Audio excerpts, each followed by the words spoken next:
Well, I'm back. I'm $20 lighter, but I really am excited to be here. Thanks for having me. My name's Mel. What's your name? Oh, nice to meet you. Nice to meet you. This morning you learned, I believe, that Jesus is for all. Oh, but I thought it was maybe like starts with an F. Maybe Jesus is for every. Oh. That doesn't start with F. Was it not friends? Oh, I'm wrong. Okay, look, I make mistakes too. Tonight, though, is all about that Jesus is for his foes. You guys get what that is, right? Enemies? I don't know, but I would expect that most people in the room have a foe. If they're here tonight, do not make eye contact with them right now. It will be really awkward, okay? But I think we all probably have foes. Maybe you have a foe that hurt you, or maybe you have a foe that, I lost you guys on that one, you're making eye contact. Come back to me, put your eyes up here. Maybe you have a foe that you hurt, and I'm not gonna make you raise your hand on that one either, because that one's real humbling, right? Or maybe you live with a foe. Maybe a foe is a parent, or a sibling. Or I learned when Cindy was up here that maybe your foe is your 6th grade math teacher, you know? You guys really booed her. I think you owe her an apology. She's my friend. Be nice to my friend. Maybe if you're like me, because I love people, and so I try to keep my foes to a minimum, but maybe your foe is a rodent. There is not one mouse on this planet that I would say that is my friend. I know that's not very Christ-like. Anybody in here hate mice? I have to tell you this story. When I was just a little bit younger than you guys, listen, I'm losing y'all. I was in 4th grade, and every summer, I don't know if you've ever done this, but I decided to make a lemonade stand. And I would crank up the price of my homemade lemonade, scam my neighbors out of their hard-earned money. And this summer, I went and set up my table, and I was walking through the backyard, and I looked, and I saw these 3 little pink things moving in the grass. And I was like, what in the world is that? And so I investigated, and when I got closer, I realized that it was 3 baby mice. And at first I was like, ugh. And then I got closer, and I was like, you're orphans, and you're alone, and you're so sad. And I was like, you're so cute. But I was like, I don't really like mice. So I just kicked them under my porch. Hold on. Yeah. Wow. The story's not over. We all make mistakes. That's why we need Jesus. Remember, he's for all and forever. Come on. So I started to walk away, and I heard them like, help. They didn't really, but I could hear them squeaking, and I was like, okay. So I went in, and I got my mom's favorite bowl.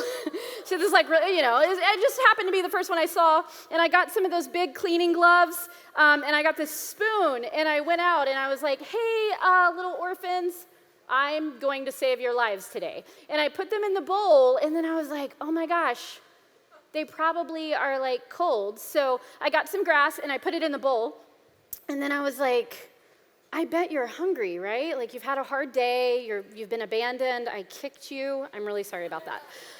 So then I went inside, and I got some sprinkle cheese. This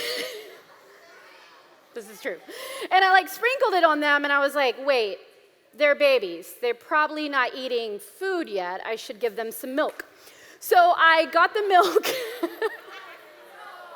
And I just poured the milk on there. My cat was literally like, I'll have what she's having. And so I poured it on there, and I was like, okay, you're great. You got shelter, food. If you grow up in one day, you got some cheese. It's going to be great. I'm going to take you to my lemonade stand. And while I was out there, I began remembering this thing my mom had told me the week before when I accidentally lost a frog in the house that we never found. And I said, I can't take you inside. There's this new rule in our house where I'm not allowed to bring any live animal in the house without my mom knowing, so I'm gonna have to sell you. So I took these little mice and I put them under my lemonade stand and I waited. I waited for the perfect person, a lady that I knew was gonna love animals.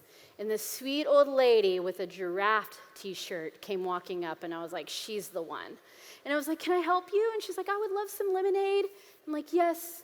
Would you like anything else? And she said, like what? And I said, well, I'm glad you asked. How about 3 baby mice? They're 1 for $2 or 3 for $10. I'm either really great at math or I think I was a genius. And here's the thing, she didn't buy them. So I had to sneak them into my room, and I made this little place in my closet because my mom cannot find out, right? You gotta be sneaky sometimes when you're doing good things. And I made this little place in my closet, and I put a little radio in there for them because I was afraid they were gonna get sad. And I was on a mission, you guys. I was all in. These mice were no longer my foes. I was going to save their lives. I was going to raise them. I named them. We were going to live happily ever after until the next day I went to check on them and they died. That's all I got for you today. But you know what? I was sad. I had a funeral. I buried them. I made a little tombstone. Here's what I think is interesting when I look back at that story. I'm terrified of mice. One tried to kill me once in my garage. It's a true story. I don't like them. I think they're creepy. But I went over and above from them. They went from my foe to my friend in this moment when I knew they needed to be saved, when I knew they needed something. What do we do when a foe of ours is in need? Or what do we do if a foe sits next to us? And so we're going to look at this story in Matthew 4, and you're going to want to pay attention to this because Jesus is going to teach you something. Because at some point in your life, I guarantee you that a foe of yours might end up sitting next to you. In this moment, you're going to learn what to do. So we're going to read this story, and I'm going to just tell it to you because I know that that's what you would prefer, right? Or I could call you all up to read.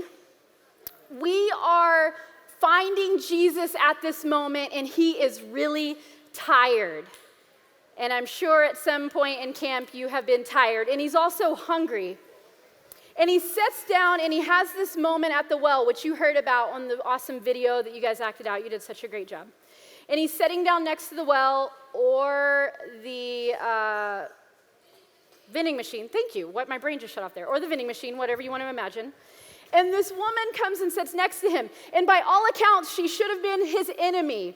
And let me explain this to you. There's 3 reasons why she should have been his foe. During this time, it was tradition and culture and then a reputation that had ruined everything for her. So I want to walk you through this really quick before we watch what happens. Jesus should not have been sitting next to her or allowed her to sit next to him, first, because of tradition. During that time, Jesus was known as a rabbi, which was like a teacher, like Cindy, but more. He was a teacher of the word. And during that time, it was illegal for a woman to sit next to a teacher. She wasn't supposed to be in his presence. She wasn't allowed to learn from him or listen to him, so it was illegal.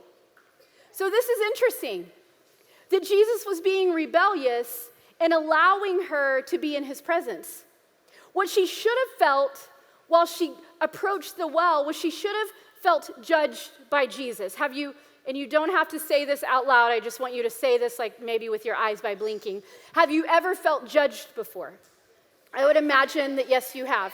If you've gone to school, you have felt this. She should have felt that way, but she did not. She did not.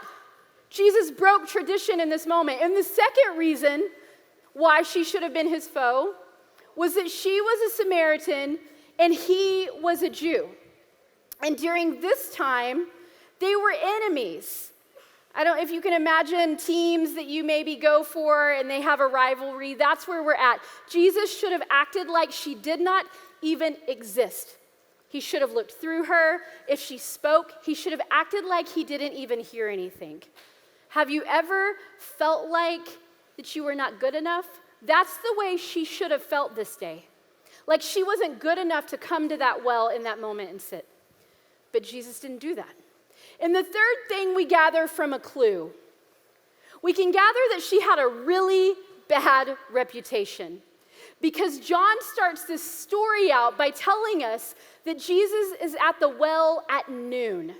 And during this time, one of the things that women had to do every single morning is they had to get this big water jar. It was made out of clay. You might have seen some pictures of women walking with these jars on their head. They were really heavy and cumbersome, and it was incredibly important because they did not have running water. So they would go and they would fill this jar up every morning, and they would bring it back to their home so that they could cook food, so that they would have something to drink, so that they could clean their home and they could clean their bodies. It was so important for them to have. They would do that in the morning for the rest of the day, and they would also do that in the morning because it got really hot, especially during noon. And these water jars would heat up, and it would burn their hands, and some of the water would evaporate, so it made their job even more cumbersome. So Jesus comes upon this lady at noon. What we gather from this clue in the story is that she was not a part of the crowd. Have you ever felt like you didn't fit in? That's the way she should have felt this day. She should have felt judged, like she wasn't good enough, and like she wasn't a part of the crowd. But Jesus does something that abolishes all of those feelings. And that's what you're learning this week. This is another picture of him being for all and forever, but today is specifically about him being for his foes. So we are here, we're at this moment, they have this conversation, they're going back and forth as you heard, and Jesus calls her out about her 5 husbands, and then this happens. This happens, and so I want you to look at this in chapter 4, and we are looking at verse 28. They have this discussion, and it says, "Then, leaving her water jar, the woman went back to the town and said to the people, 'Come see a man who told me everything I ever did. Could this be the Messiah?'" Say Messiah. They came out of the town and they made their way toward him. What I want you to remember, or if you have a Bible, or if you ever hear this story again, I want you to remember the very first part of this that says, "Then leaving her water jar."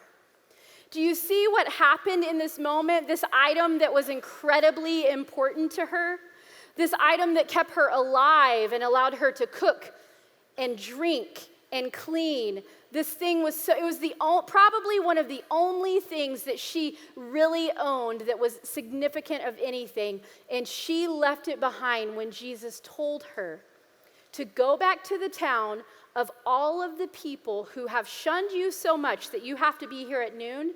I want you to go back and tell them about me. And she left her water jar behind. It makes me wonder what this story would have looked like if she hadn't have.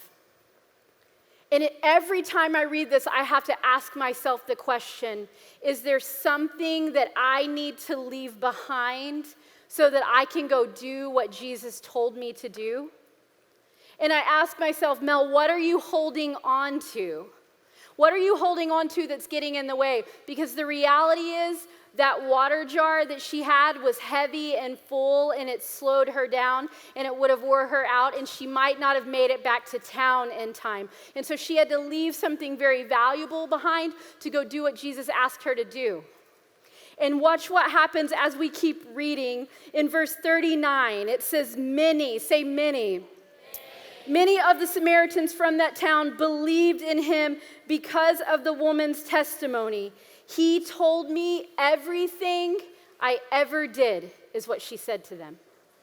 He told me everything that I ever did. And I need you to hear this today, that she went back to a town that she wasn't a part of. She wasn't in the cool crowd. She wasn't a part of it. They had thoughts of her and bad reputation, and they knew all of her mistakes. And she went back to that town and told them her story with Jesus, and many Samaritans came to know Jesus. This is one of the first moments we see in Scripture where there's a revival. That's just this word where a bunch of people all of a sudden come to know Jesus. This is one of the first ones, and Jesus used a woman that should have been his enemy to do that.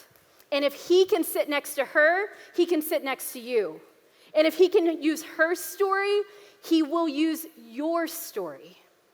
So here's what I want you to do today, and you're going to have to focus and be like super grown up, okay? We are going to look at this awesome slide that the tech team made us, and I want you to put your name where it has that little blank. So when I'm reading it, I'm going to say many of the Samaritans from that town believed in him because of Mel's testimony. But in that blank, I want you to say your name, okay? We're going to read this together, and then you're going to come back to me and focus. Promise? Pinky promise? Okay, let's do this. 1, 2, 3. Many of the Samaritans from that town believed in him because of Mel's testimony. Listen, I needed you to read that today because I need you to hear yourself saying that many people from my town or my school or people in my home or my enemies, that they can believe in Jesus because of my story. And what you're doing at camp is you're getting this knowledge and this understanding that Jesus is for all and forever, but it doesn't end tomorrow or it doesn't end when you go home. That's when it begins. But I have to ask you, is there something so valuable that you might miss out because you're holding on to it?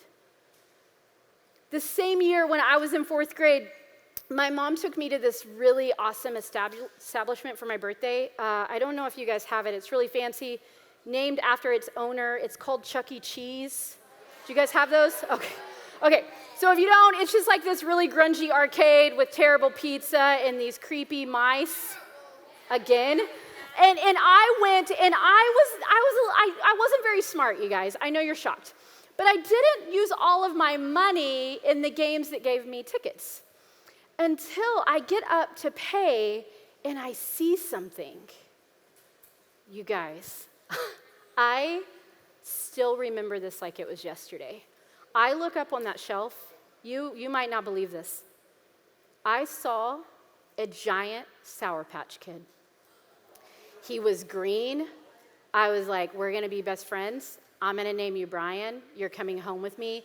Done. Take all of my tickets. And she was like, that's cute. You have 312 tickets. And I'm like, cool. Give me the giant Sour Patch Kid. She said, he's 1,000 tickets. And I ran back to my mom and was like, give me all of your money. I'm about to buy a best friend. And she was like, I created a weirdo. We're going home.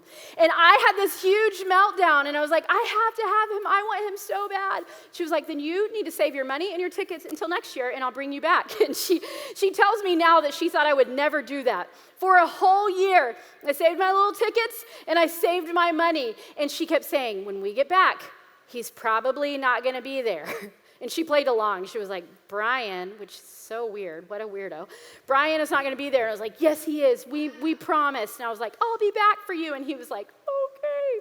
And so we get in the parking lot, and I just bolt in, and I run up to the counter. And I look on the shelf. He was no longer green. He was now blue. But I was okay with it. He just dyed his hair. I was like, Brian's here, let's go. And I spent all of my money. I stayed at that one machine that drops the ball, and then it eventually lands in the jackpot. And I had 1,080 tickets. And I went up to that counter, and I was so excited. And she gave me Brian, and I was like, you're going to be my best friend forever. And I opened the lid, and I took him out, and I ripped off his arm, and I ate it. And it was so awesome. Guys, he was my best friend. He was okay with it. He was okay with it. We're just getting to the good part. Just wait.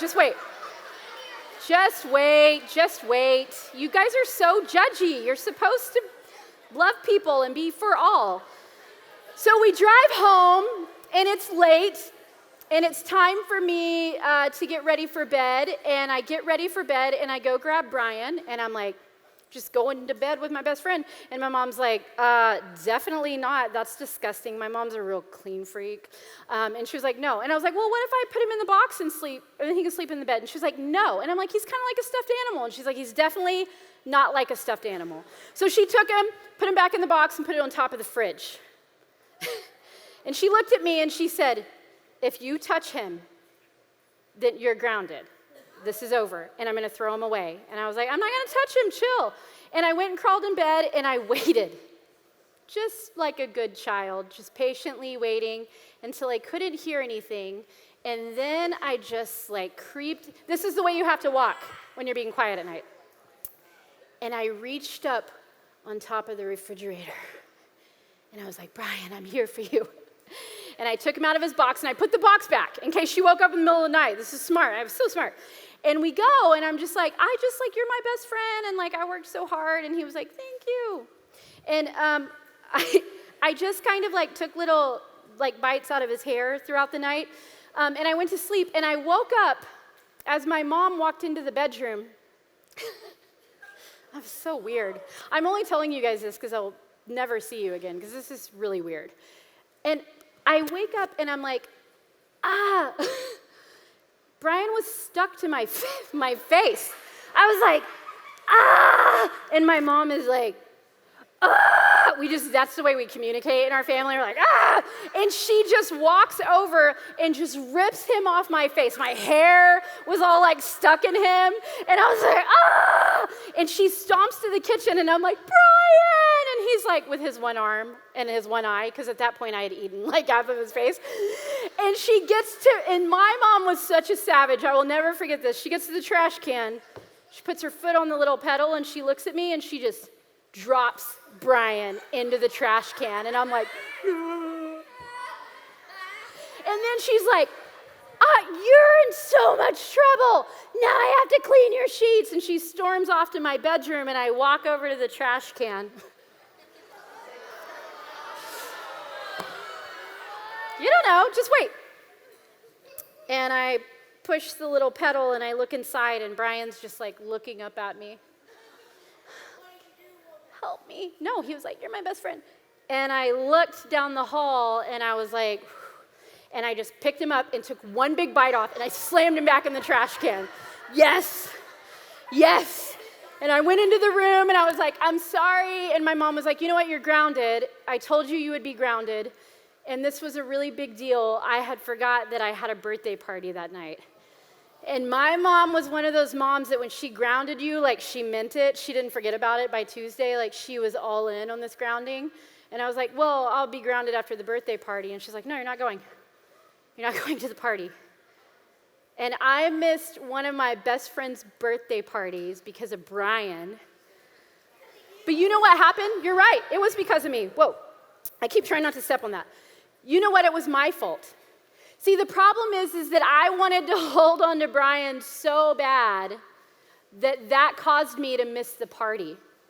And I wanted to tell you that story to paint this picture for you that I think for many of you tonight that you're holding on to something that might make you miss the party.